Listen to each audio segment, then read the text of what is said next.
Hickok 45 here. Welcome to the Hickok 45 Talks channel. Oh, yeah, I have some more talking to do. Another request someone asked me talk about whether or not there's anybody in any field you would like to interview. Yeah, I guess they're talking about farmers out in the field. I don't know. Well, I don't know. I thought about that. Gosh, am I that boring? I really have a hard time thinking of people I'd like to interview. I think there's two ways to look at that. Uh, Obviously, if you have a media presence, you've got a show, uh, then with a lot of shows, programs, uh, your viewership is based on who you interview, right? Having interesting people on your show, that is your show, who you're interviewing, who shows up, and that kind of thing. What you ask them, what you can dig out of them. Yeah. Well, I don't know. I guess if I had a show where I was interviewing people, that was my gig, my thing. You know, anybody that's interesting to you all would be, of course, great, right? But I was kind of looking at that question as who I'd like to talk to, who I would maybe want to actually talk to and interview for my own self. Okay, nobody watching, maybe have lunch or whatever.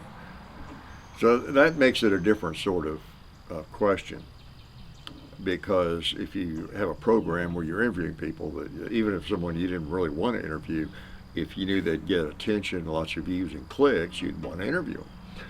So for my own purposes, I still don't come down to that many people I'm dying to go talk to. I feel like I know them or I don't necessarily want to pry. There is one person, probably the worst person to interview, quote unquote. I mean, literally, maybe the one celebrity, and that's what we think of. We think of celebrities, right? I guess because those are people I think we all think we sort of know, but we really don't. That we might want to talk to.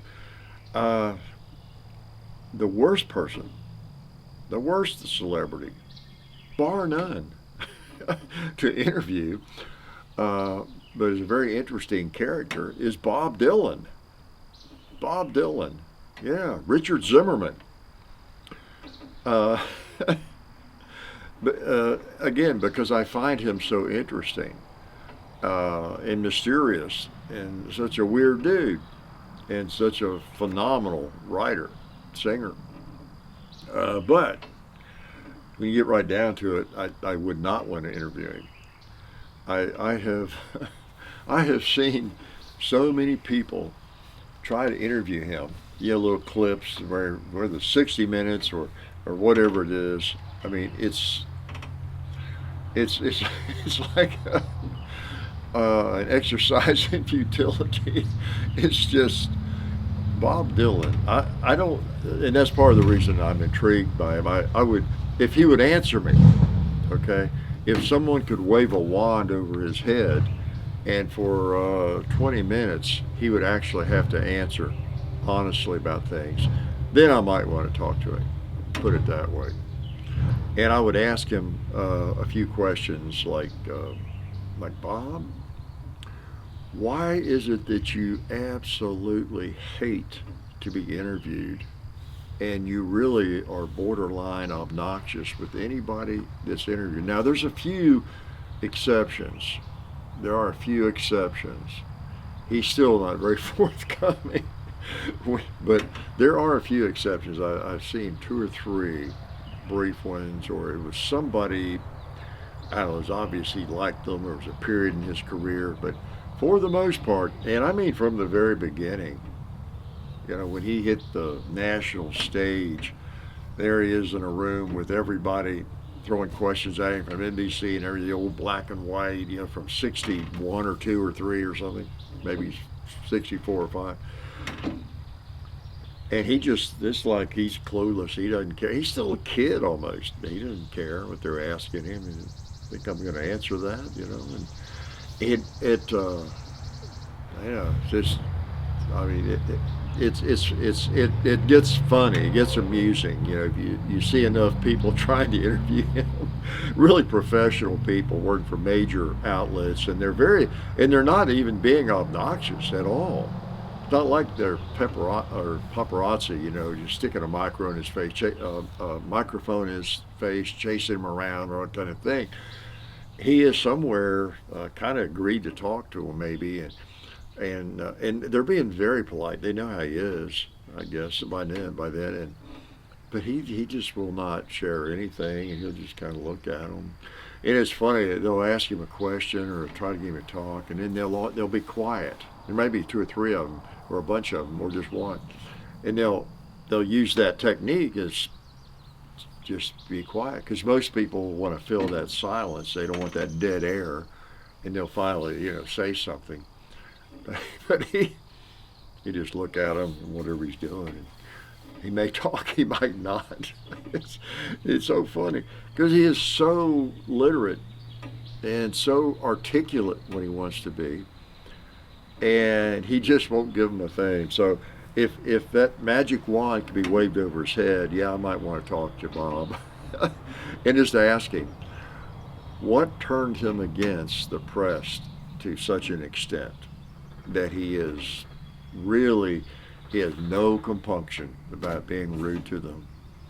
And it's like he really wants to give them a hard time rather than just, he doesn't even answer quickly and then say, I got to leave or something. Like answer a few questions, I'm sorry, I'm really busy, and leave. It's not that kind of thing. He just sort of revels in watching them stew and not being able to get anything out of him. But I would ask him what that is all about. Did he get some really bad press early on that just turned him against anybody with a microphone and questions to ask?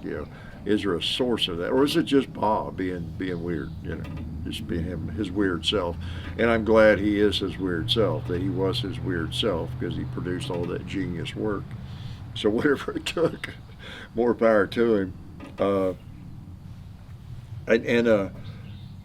He just doesn't seem. Now there are brief moments where you'll see a little bit of it, but by and large, I have hardly ever seen him being cordial with people, even semi-friendly, or like he even cared. And I just wonder what his childhood. I've not read all the biographies or anything. Y'all might know more about him than I do. But I get the feeling that maybe here I go trying to psychoanalyze Bob Dylan. But I don't know. I guess he was a Jewish fellow. Richard Zimmerman was maybe where he. I don't know about his school. Really, childhood. Maybe he was bullied. I guess he's kind of a small guy, right? Kind of a slight, kind of a skinny little guy, I guess you could say. I don't know. Maybe he got bullied in school, turned him against people in general, or something like that, or anti-Semitism. Maybe if he was Jewish, and I don't know. Anybody know anything like that went on in his childhood? Because he really seems to be so close-minded about his like childhood or teenage years and everything. And I think he has a reputation for just sort of creating his past and all that. So I don't know. Maybe that's part of the reason he does it. Maybe he did have some bad experiences growing up when he was younger. I don't know, but he is a character. I mean, what a character he is. If someone could ever get him to just open up and talk about things, and he just doesn't do it very much. And then when he does, he's like he talks in riddles, imagine that, and you're trying to figure out what he's saying, and he'll say something, and you wait for him to elaborate, and he doesn't ever elaborate. He just, so I don't know that I'd want to interview him, but I guess I would like to know what makes him tick, if that's possible. So yeah, that's the only person that comes to mind that I would like to interview. Obviously, we folks in the firearms community would like to talk to John Browning, and lots of people like that perhaps. But I don't know. He's the one that comes to mind. The one that perplexes me a little bit, partly because I consider him such a fantastic writer and an artist, and it would just be so cool to see an interview with him where he sits down with somebody. I mean, come on, Bob. He could have done that when he turned 60 or 70 or 80.